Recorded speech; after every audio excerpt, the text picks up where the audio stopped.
O século XVII, século da União Ibérica, século da crise do período açucareiro, invasões holandesas e do Barroco.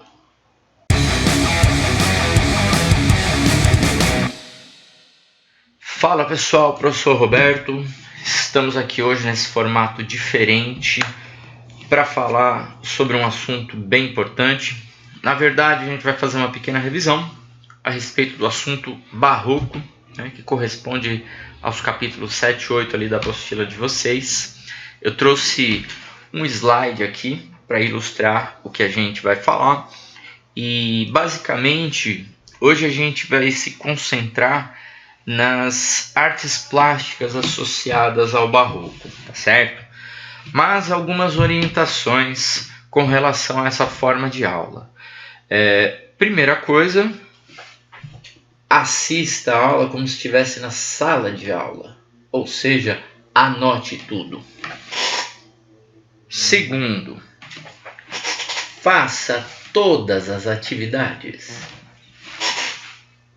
Terceiro, respeite os prazos de entrega dos exercícios. E o resto, pessoal, é só se divertir.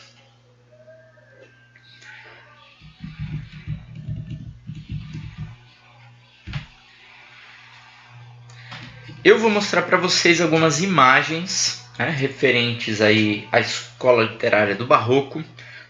Trouxe aí algumas obras e espero que vocês gostem, porque estão bem interessantes, tá certo? A gente vai comentar bastante aí a respeito delas e a gente vai falar um pouco sobre o histórico do Barroco e sobre as suas características, tá certo? Dá uma olhada nesse slide aqui, ó, olha só.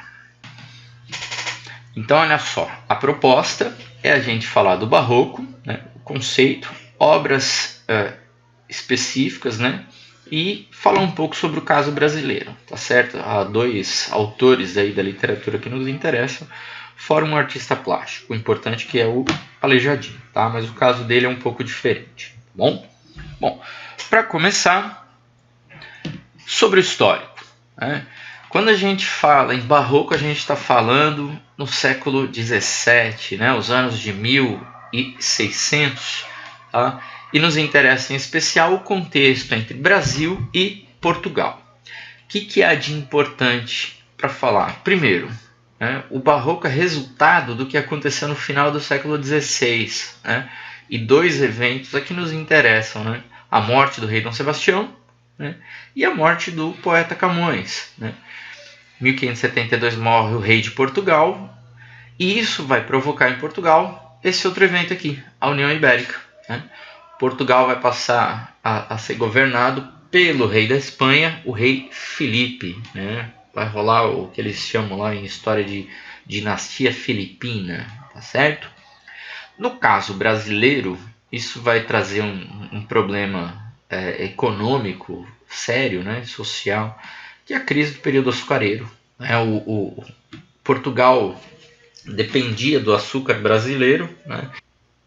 O açúcar produzido no Brasil era processado pela Holanda, a Holanda que era parceiro de Portugal nesse esquema. A Holanda refinava o açúcar brasileiro, e esse açúcar era comercializado na Europa, mas a Holanda tinha relações políticas ruins com a Espanha, que governava Portugal. Então, o esquema do açúcar no Brasil acaba sendo prejudicado, tá certo?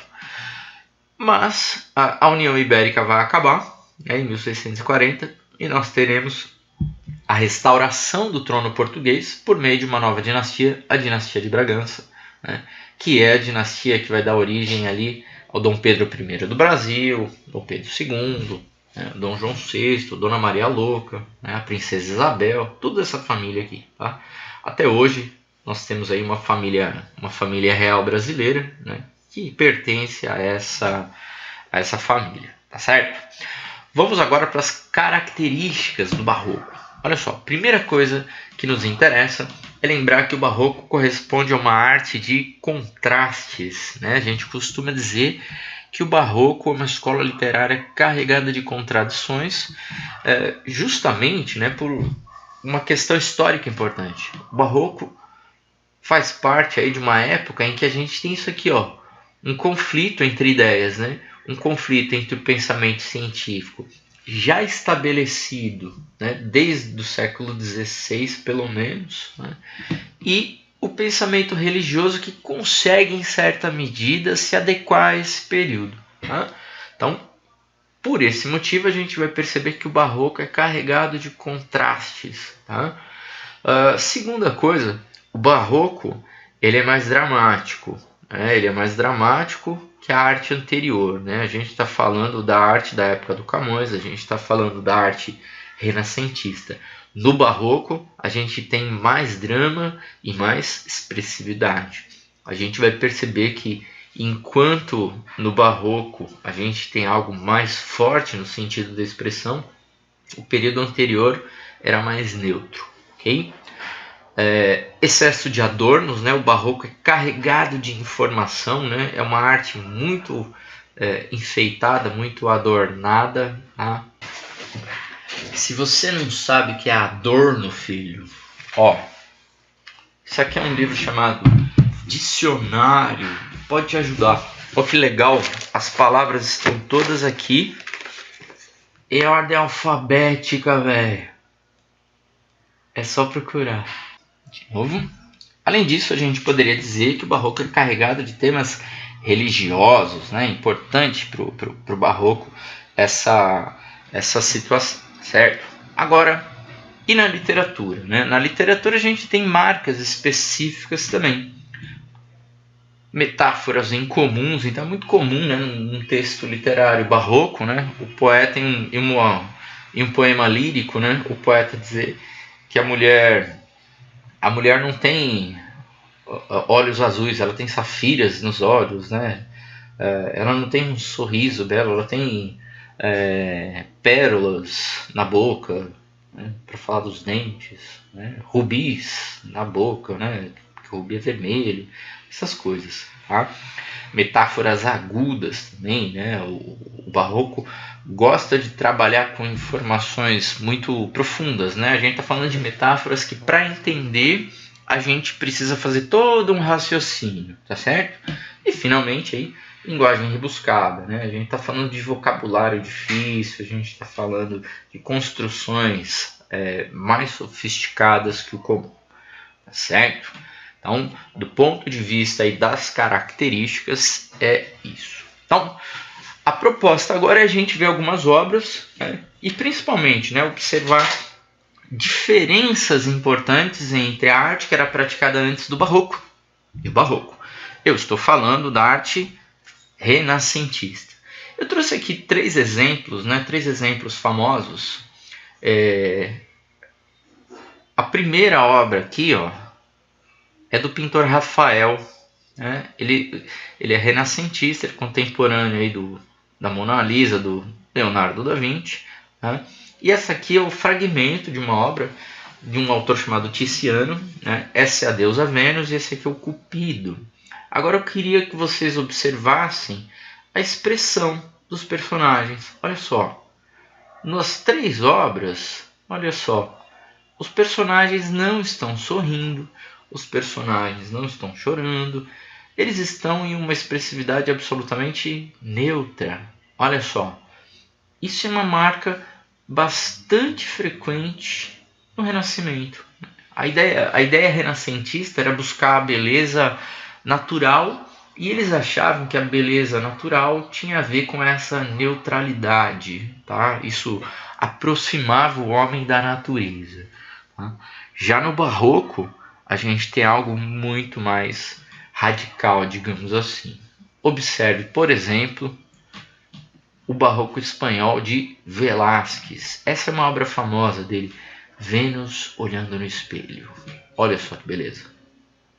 É totalmente diferente, né? A gente tem aqui o mesmo Cupido que apareceu na obra anterior, olha só. Né? É esse personagem aqui, ó. É a Vênus e o Cupido. Aqui uma versão do Velázquez. Vênus está olhando no espelho. Né? É uma mulher muito mais detalhada. Tá? E a gente tem um rosto aqui misterioso, né? A gente sabe que essa obra foi um pouco polêmica na época, porque essa mulher era uma mulher conhecida da sociedade, tá? Essa mulher era uma prostituta, tá? Que morava no bairro onde o Velázquez vivia, né? E isso causou um certo escândalo na época, né? Ok? É uma obra bem legal, né? Que está em Londres, né, num museu chamado National Gallery, bem interessante. Ah, sou eu. Olha só que legal. É. Outra obra famosa, pessoal, Caravaggio. Caravaggio é outro autor, esse é italiano, né? E observe essa obra aqui, ó, Menino Mordido por um Lagarto. Olha a diferença, pessoal. Se você observar o rosto desse personagem, né, e comparar, né, com essas obras renascentistas, observe. Como eu disse, a pessoa que não está rindo, não está chorando, né, ela está numa posição, numa expressão neutra. E aqui a gente percebe que ele está sentindo dor. Olha só a testa dele franzida. Né? Ele foi mordido aqui, ó, por um lagarto. Tá? Tem um lagartinho aqui embaixo que mordeu o dedo dele. Tá certo? Ah, olha eu ali também. Ah. E essa aqui, pessoal. Outra do Caravaggio, mesmo autor aí do Menino do Lagarto, né? Caravaggio e Judite cortando a cabeça de Holofernes. Olha só, bem no finalzinho do século XVI, né? 1598, 1599, Judite matando Holofernes. Essa é uma cena bíblica, tá? Uma cena do Velho Testamento, né? Que segundo consta, né? Judite era do povo hebreu, né? Holofernes era um general persa, assírio, se não me engano, sei lá. E ela o mata porque ele ia estuprá-la. Né? Então ela embebeda ele, e enquanto ele estava dormindo, ela meteu a faca nele. Agora, observe aqui, ó a sangueira, gente. Olha a sangueira. Que da hora. A moça parece bastante preocupada e olha a cara da velha. A velha tá numa torcida louca para que ela efetive ali a morte do cara. Né? E aqui também, ó, o Holofernes está numa expressão de dor bastante forte, né? Bastante expressiva. Né? Uma bela obra, né? Uma obra bastante famosa aí do autor Caravaggio, que era outro autor bastante polêmico também, que viveu aí entre o final do século XVI e o começo aí do século XVII, efetivamente, tá certo?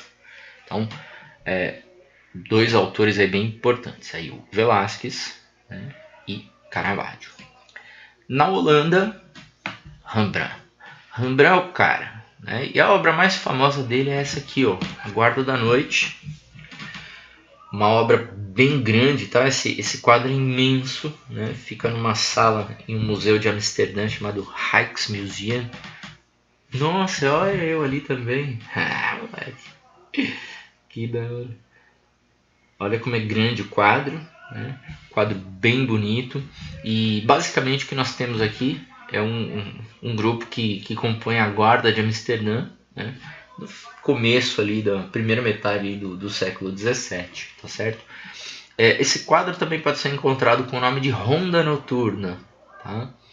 O que chama atenção aqui é essa figura. Essa menina aqui, segundo consta, é uma imagem da própria esposa do autor, né? Da própria esposa do Rembrandt, que é retratada aqui como uma criança, né? Uma criança angelical e bastante iluminada, né? Se você comparar com os outros personagens, né, dessa obra, tá certo? Uma obra bem interessante, uma obra bastante precisa, né? O barroco é muito preciso. As imagens parecem verdadeiras fotografias. Né? Queria chamar a atenção agora outro elemento. Né? A gente viu que o barroco é uma arte de contrastes. Né? Se a gente observar essa obra do Caravaggio, observe a diferença, né, de luz e sombra. Olha como o fundo é fortemente negro, escuro, né? E olha como a figura da Judite é iluminada, né? Você tem um foco muito forte na cena, né? Em contraste com um fundo bastante negro, né? Bastante em situação de treva. Mesma coisa a gente vai encontrar aqui, ó, nessa outra do Caravaggio, né? A gente tem aqui, ó, o menino, né, numa cena bastante iluminada, e você tem sombras muito fortes, tá? Uma marca importante aí do barroco também, certo?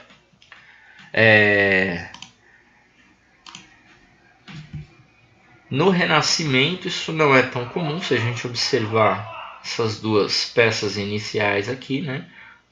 A moça com o unicórnio do Rafael, é um unicórnio isso aqui, tá, gente? E a Mona Lisa. A gente não tem essa diferença, né, de luz e sombras tão forte. No Tiziano a gente tem, tá? Mas é exceção à regra, tá certo? Bom, pessoal, por hoje é só. Eu deixei lá no sistema, no Google Classroom, algumas atividades a respeito desse assunto barroco, né? mais voltado para artes plásticas mesmo. Tá? E espero que vocês façam, dê um prazo lá, não percam o prazo. Tá? E espero que vocês tenham gostado e se divirtam. Valeu, pessoal!